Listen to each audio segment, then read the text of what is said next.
Well, Karen, the damage is really everywhere, all across Talbot County. In fact, take a look at the home behind us here, missing its back wall. This used to be the home where Willie George Epps used to live. It is no longer standing. In fact, you have to navigate through all of this debris.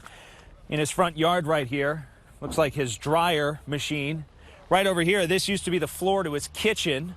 Looks like the siding of a home just ripped right off. It really is incredible. Walk with me this way over here. This is what I'm standing on right now. This was a deck from the home that was right over here. It was just thrown to the side. In fact, in some places, the water is several inches high. And to give you an idea, just take a look at some of the posts right over here.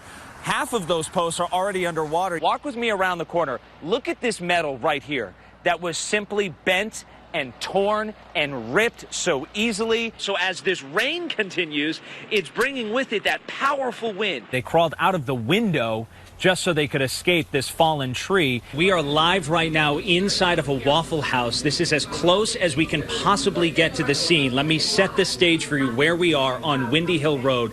That's the Wells Fargo Bank right across the street that is at the center of this hostage situation. And evacuations are underway right now at the motel behind us as SWAT teams move in. Within the last 5 minutes, we just got an update from Atlanta police. They confirmed to us now that 3 people have been shot. That man was on the second floor. He actually jumped down onto the ground where this noon you can start to see some of the damage left behind by this fire. By sunrise, the promise of peace was all but gone. I've never seen such firepower in my life. All Johnny Mack could do. And these yo-yos come in and do this to us? No. Was sit and watch. Everybody's just on edge. You know, look, the downtown, they're all closed up. That's not good. A sight no child can prepare for. It's intense. Like, I've never seen anything come down our street like this before. It's crazy. It's like, we're not used to this. Why Noonan, really, you know, that's all I wanted to know. These are the moments captured. I want to see people with really strong opinions and emotions because that's always really interesting to capture on camera. On a day few want to remember. We're here to make it clear that Nazis are not welcome in Noonan or anywhere else, in my opinion, in the USA. Not a sign of the times. We are here to be part of the solution and not part of the problem. But a sign of where Noonan stands. Nazis go home! I have no idea what they're thinking in any shape, form, or fashion. The little Nazis are so scared! Say it loud! Say it clear! Nazis are not welcome here! You can hear the boos here from the counter-protesters. They've been here for several hours. The number of counter-protesters far outnumber those who are demonstrating at the park here in Noonan. Their message is clear. They do not want this group here in Coweta County. A community rising up against hate. Thank you, fist bump. Making their voices heard. Fist bump to you. Get the hell out of here. You know, get out of our lives. In Noonan, I'm Adam Harding, CBS 46 News. When you think of the Boston accent, what do you think of? It's really nasal sometimes and like a little bit hard on the ears. Not a lot of ERs at the end of the words. All I can think is Mark Wahlberg with a Boston or something along those lines. They have to have a certain swagger with the Boston accent. Well, they say wicked a lot. Park the car in the Harvard yard. All right, so I'm going to give you a couple of words. I'm going to ask you guys to pronounce the words. Car. All right, let's try this one. Body. Body. I'll go real Boston on you now. Baluba. Bubbler? Bubbler. What's a bubbler? I have no idea. That's a tough one. Something people smoke pot with? I don't know. Oh, the bubbler. It's a water fountain. No way. Yeah. How did you know that? How do you pronounce it? Worcester. Oh, I hated this. Worcester.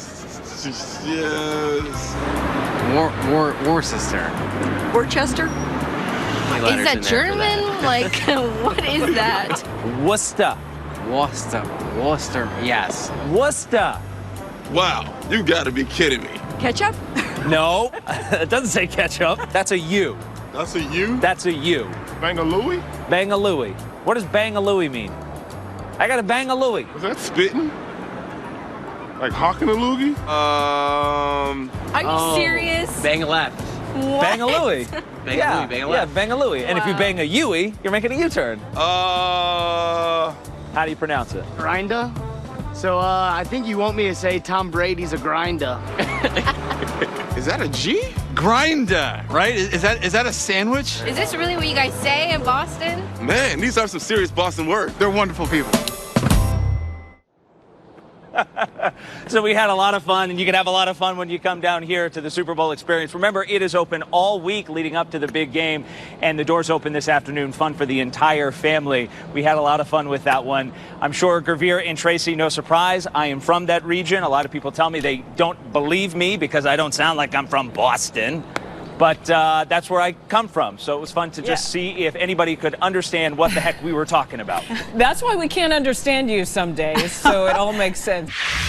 And now picture this. A psychologist tells CBS News 80% of mass shooters showed no interest in violent video games. The district says there are 381 students enrolled. We're talking upwards of $250,000, $250,000. The toys are king.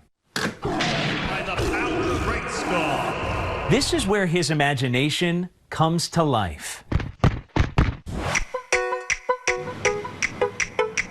So you think you know Alpharetta, this once quiet farming community, is getting a reboot of sorts. The signs across town making it clear this is now the place to live, work, and play. Welcome to the competitive world of esports. This is week 2, day 2. Where video games take center stage in Alpharetta. Gaming's really taken off. This was a competition that we did at Center Stage. Todd Harris might as well be the gaming commissioner. Yeah, what was that? We're now 450 employees. He's the co-founder of the state's largest gaming company and the president of Skillshot Media. The best video game players in the world visit this facility. They duke it out for real world money. Challenge, and I think it does help them. Harris and his team have built an entire production studio. This is where the Smite production happens. Where the tournaments are streamed you guys in? by millions of fans across the globe. It's really, I would say, only the Super Bowl has a larger aggregate audience, and that's because there's a lot of passion around this. There's 2 more, adapting with 1, both Polar Bear Mike and Arkle. It's basically a full-time job. We spend easily like 10 hours a day, prepping for everything. Michael Heiss, who goes by the online name Polar Bear Mike, moved to Alpharetta earlier this year from New Jersey just so he could play professionally. I had always played video games like with my friends in high school and middle school and stuff. And then in college, after I was done going to class and doing all that stuff, I was playing this game. Well, and there's Polar Bear Mike jumping forward. How good are you? Pretty good. 24-year-old Kenny Kuska moved here from France. The lights are going to get turned off thanks to Arkle. Was it hard to pick up and leave your family back in France? That was kind of hard, but I mean, since this is what I like to do. We can hit him, yeah. They're both part of a growing industry taking shape in this once rural city north of Atlanta.